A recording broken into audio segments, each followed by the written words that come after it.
Hey everybody, Tyler with 3 Kids 4 Wheels.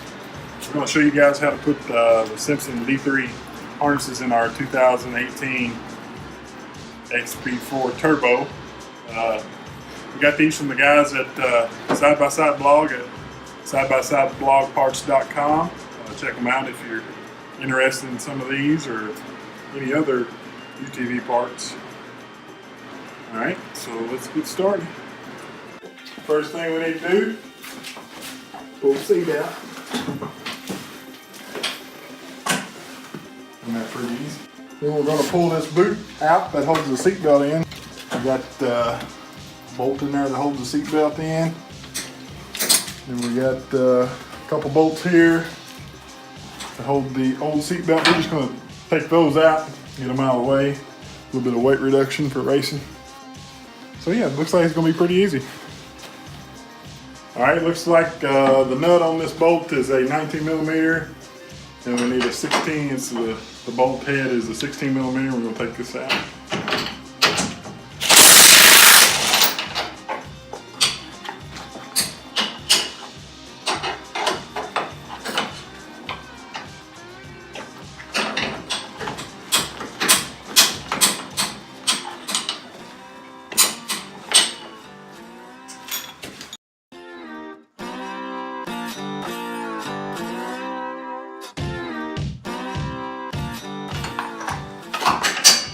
It has some plastic on it from the factory and made it a little hard to get out there.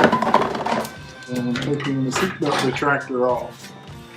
Alright, the bolt holding this seatbelt retractor on, it's the same. It's a 16 millimeter and a 19 millimeter nut.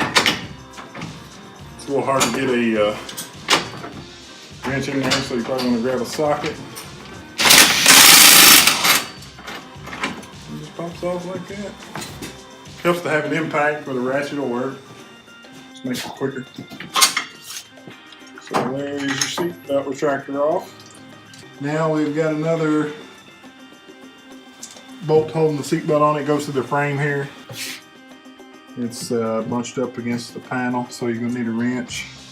Get in there. Alright, so this last bolt on the seat belt here is a little hard to get to. You got a 17 millimeter nut on the back side there close to the body. You can get a wrench on it, but and then the bolt is a 15. We're just going to take it.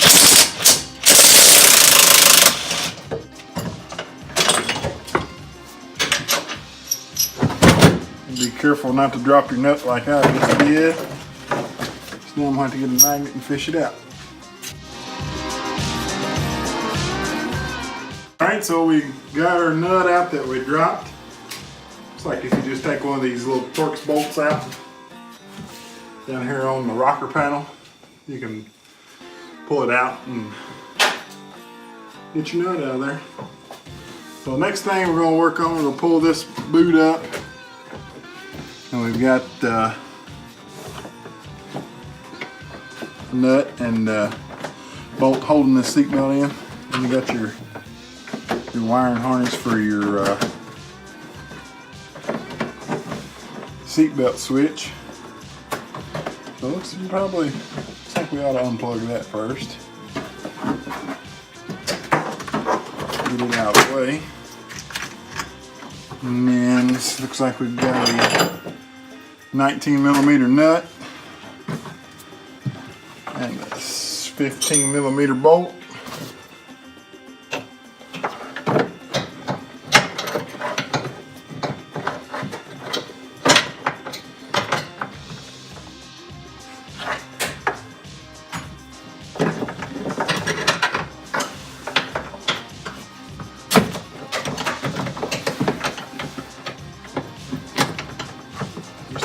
Out. It's going to be slow go because it's kind of too tight to get a ratchet in there.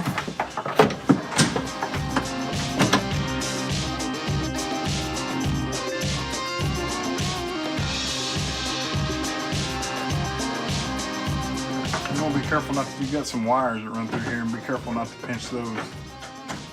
Not sure what they go to, but I can pretty much bet they don't need to be pinched.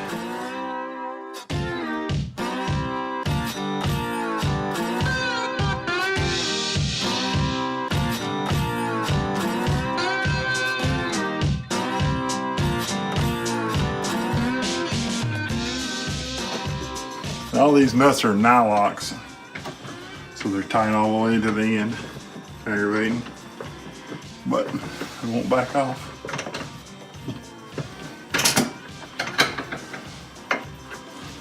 Hold on to your nut, you want to drop it, and then there is your seat belt. And you want to keep all this hardware because you're going to need it to bolt your new harnesses back in. Alright, so what you have here is your factory seat belt from the Razor. Ours is an XP4 Turbo 2018 model, and they have seat belt safety switches to make sure you got your seat belt. If you don't have your seat belt buckled, you can't go over 15 miles an hour. So if you don't have seat belts, it's going to be kind of hard to buckle. So what we're going to do is make a bypass switch for that.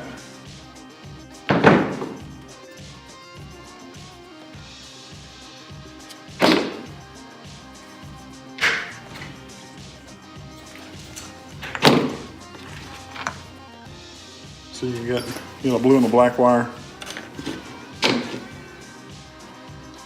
We're just gonna strip those off.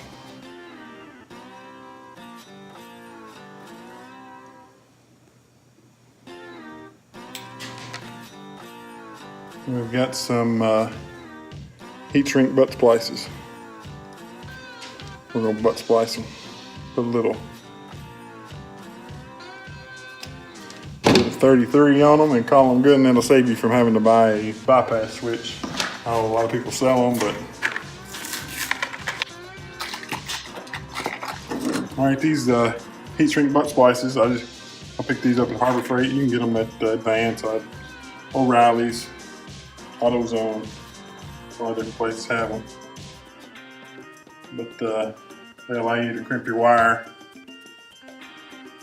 And this is about looks like it's about an 18 gauge wiring. So twist them up real nice. Turn them off. Go in the butt splice. Stick it in there. And stick on crimpers. Give it a crimp.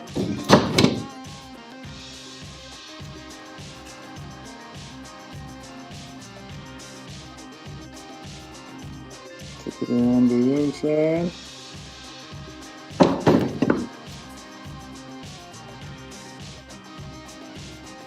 Give it a crimp. Be careful not to cut your wire. And there you have the seatbelt bypass switch. Alright, so these are heat shrink butt splices. We're going to put a little heat on them.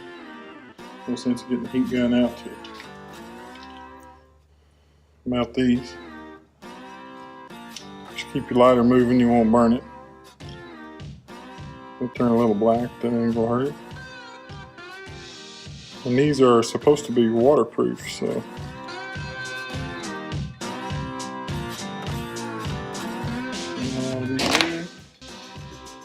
Cool off for a second.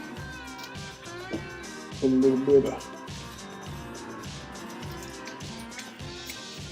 good black tape on it. This is 3M33.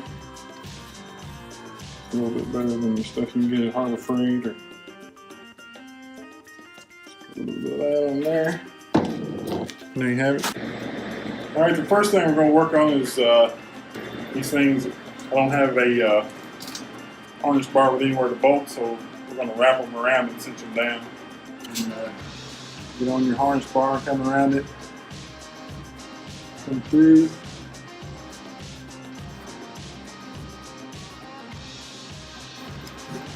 And this is just a rough estimate. We don't know for sure how much we're going to need until we get in it and sit down.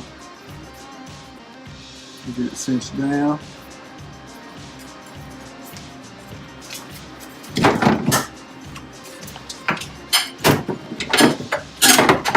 You want to make sure you got the right side, you're not all twisted up.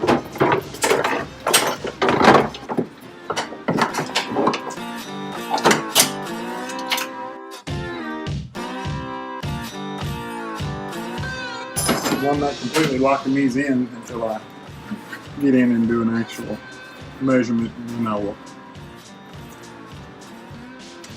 run the excess through the clip again and kind of lock it in. So that's how you connect them to your harness bar. And then you're going to use your lower seatbelt mounting holes to mount the other parts too. Got that bolt, run it through, and we got the nut.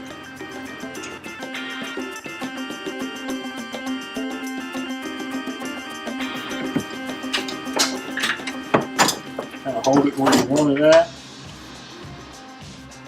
That is a 17 millimeter on the back.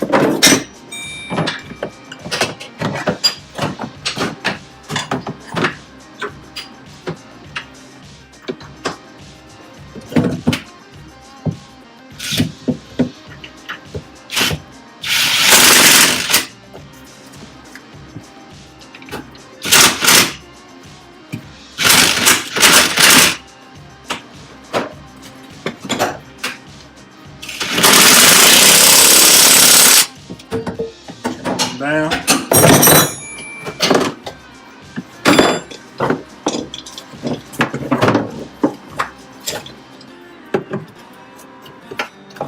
This side takes a little wiggling to get it in there.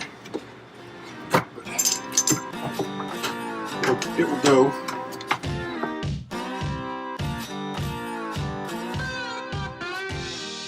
It doesn't help having bare paws for hands.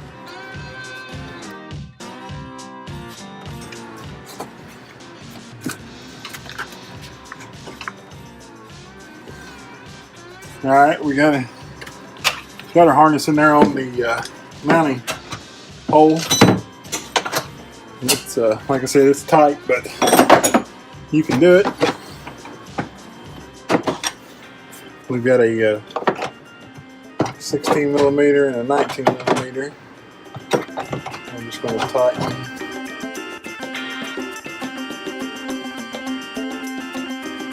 Alright guys, so we're going to put in our 5th point here, and you can see it's got this little clip on it. You've got a bar here, and the Polaris, they think that this will hold the seat in, so that'll be enough for that 5th point to clip to.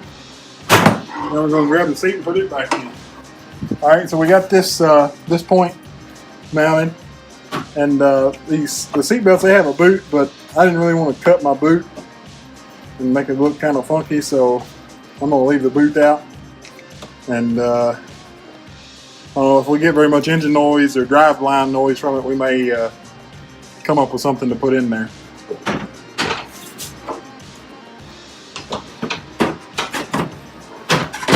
Alright, we got our harnesses in and locked down on the harness bar. We measured them and figured something on these 4-seater models. I'm not sure if they're the same on like the XP, the regular XPs or the other ones, but they've got a little piece of round stock bent that holds your harnesses, keep them from sliding around right in the middle of the seat, right there.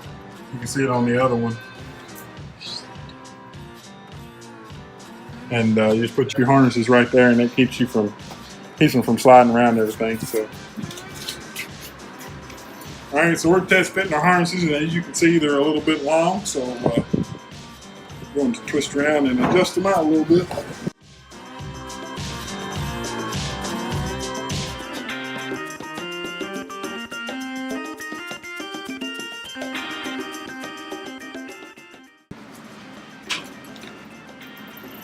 That feels pretty good right there, so I think we're going to go with that.